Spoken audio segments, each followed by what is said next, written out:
அஸ்ஸலாமு அலைக்கும் வரஹ்மத்துல்லாஹி வபரகாத்துஹு. தினமும் ஒரு தெளிவு. பயனற்ற தகவல்களை பரப்பலாமா?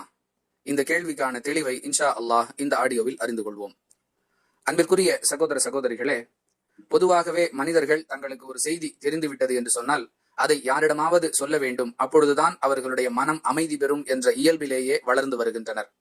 அதுவும் சமூக வலைதளங்கள் இன்று பெருகிவிட்ட நிலையில் சிரமமே இல்லாமல் அதிகமான மக்களுக்கு ஒரு செய்தியை கொண்டு போய் சேர்ப்பிக்க முடியும் என்ற வசதி இருக்கும் நிலையில் தங்களுக்கு ஒரு செய்தி கிடைத்திருக்கிறது அல்லது தங்களுக்கு ஒரு செய்தி வந்திருக்கிறது என்று சொன்னால் அதை உடனே மற்றவர்களுக்கு பரப்பிவிட வேண்டும் என்பதில் மிகுந்த ஆர்வம் உள்ளவர்களாக இருக்கிறார்கள்.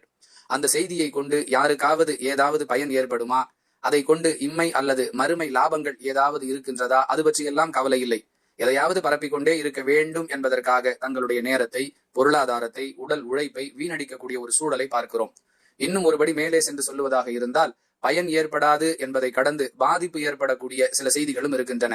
இல்லாத ஒன்றை இருப்பதாக சொல்லும் பொழுது அதன் மீது மக்களுக்கு ஆசை ஏற்பட்டு அதற்காக முயற்சி செய்து இறுதியில் அப்படி ஒன்று இல்லவே இல்லை என்ற ஏமாற்றத்தை அடையக்கூடிய நிலையும் இந்த தவறான செய்திகளை பரப்புவதால் ஏற்படக்கூடியதை நாம் பார்க்கிறோம்.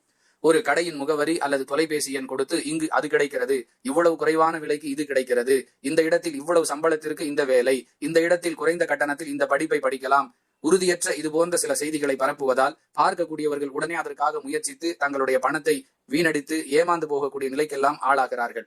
எனவே ஒரு செய்தியை பரப்புவதற்கு முன்பாக அது மார்க்க ரீதியான செய்தியாக இருக்குமேயானால் அது ஆதாரபூர்வமானதா என்பதை உறுதிப்படுத்திக் கொள்ள வேண்டும்.